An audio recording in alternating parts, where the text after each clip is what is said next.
Hey everyone, welcome to Plants and Politics. So, 6 people identified as members of the Proud Boys have been formally indicted by a grand jury. Now, I've profiled most of them in the short video segments that I share with you guys, but I wanted to bring you more details about how they're all connected.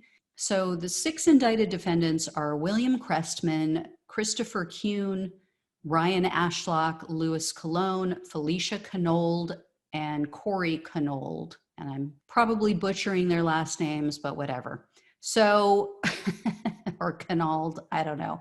So most of these 6 are facing up to 36 years in prison and over $250,000 in fines. The $250,000 fine, by the way, is tied to the conspiracy charge.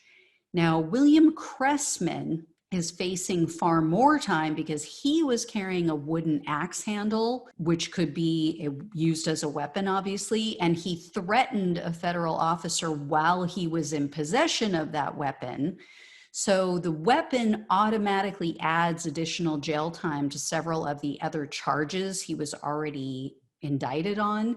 And then the threat comes with its own penalty of up to 6 years in prison and or fines. So here's why they're being charged with a conspiracy.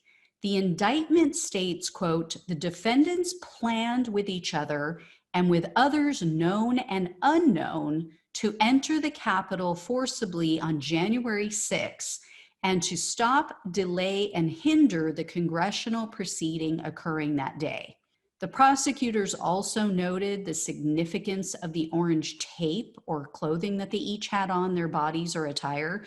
So if you've been watching those short video segments, you know that some of these people had strips of orange tape that were either on their hats or their backpacks or somewhere on their body or something they were carrying, or they had some sort of orange clothing item on.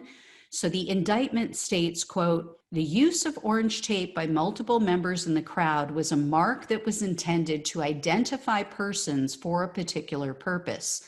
The precise intent and purpose of this identifying tape remains under investigation."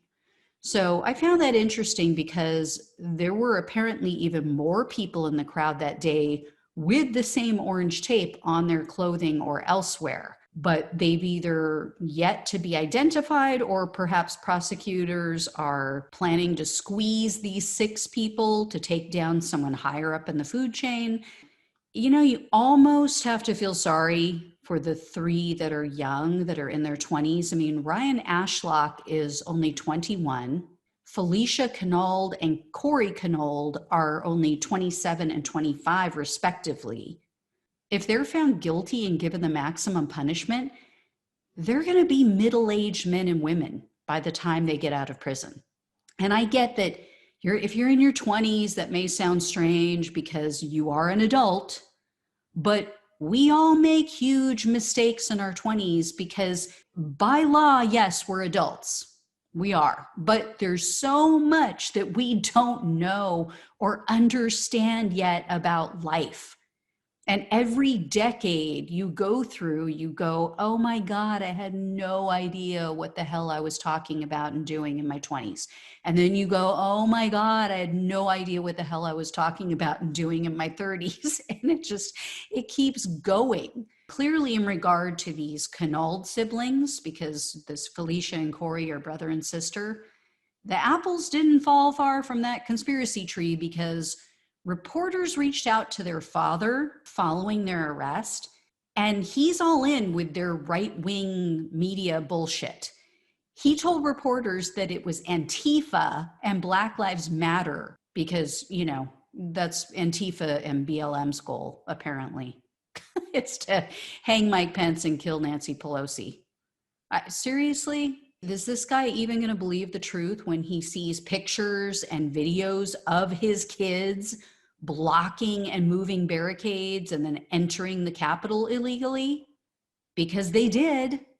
One thing I'm confused about, though, is the discrepancy in charges brought against various Capitol terrorists. The one that really hits me as odd is that some of them have been charged with obstruction of an official proceeding. And that carries the heaviest sentence out of everything, even more so than assaulting an officer, believe it or not. Even if you have a weapon and you assault an officer, it doesn't carry the 20-year sentence that obstructing an official proceeding carries, which I find very odd and fascinating and ridiculous, but that's our justice system for you. But some have been charged with that, and then some haven't. Whether someone went into the Capitol that day, whether they were just protesting outside, whether they were trying to get in, they all had the same motive. They all had the same intention of obstructing the official proceeding, which was the counting of the electoral votes. Everybody there, pretty much, that we've seen so far who's gotten in trouble had that same intention. So I don't understand why they're applying that to some and not others. But if you're an attorney, if you're a prosecutor and you know the answer to this question, please drop it in the comments section below. I'd love to hear your thoughts because it makes no sense to me. And I've heard people say that they're probably going to let them off the hook and give them slaps on the wrist. I don't know that that's true, because I think that they really need to make an example of these people to deter another event, to deter another domestic terrorist attack at the Capitol or elsewhere. Because so many of these people, for one reason or the other, thought that they were going to get away with this. They truly thought, obviously, I mean, they didn't try to cover their faces. They didn't try to hide their identities. They live streamed from the Capitol. Most of them, if not all of them, posted stuff on social media about taking part in this. I mean, that's how so many of them got caught. So they obviously didn't think that they were going to get in trouble. They obviously thought, oh, no big deal. Either I'll get a slap on the wrist, or they thought Trump was going to pardon them and they didn't think that they would pay a price for it. So you have to deter that in the future. And I think that they understand that. And then there's still other threats that are coming out, as they just talked about in some of these hearings this past week, about how there's chatter online about blowing up the building during the State of the Union address. So you have to deter that. You have to, at least to some of the people that are still somewhat rational that you can get through to, or who have things to live for and a career and a family, and they actually give a damn.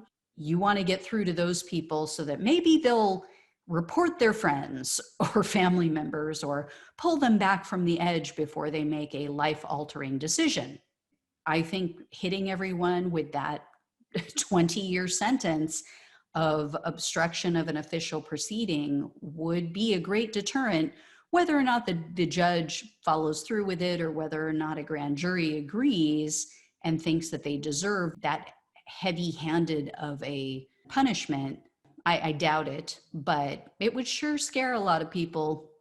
So as always, guys, thanks so much for watching and listening. Take care, and I'll talk with you soon.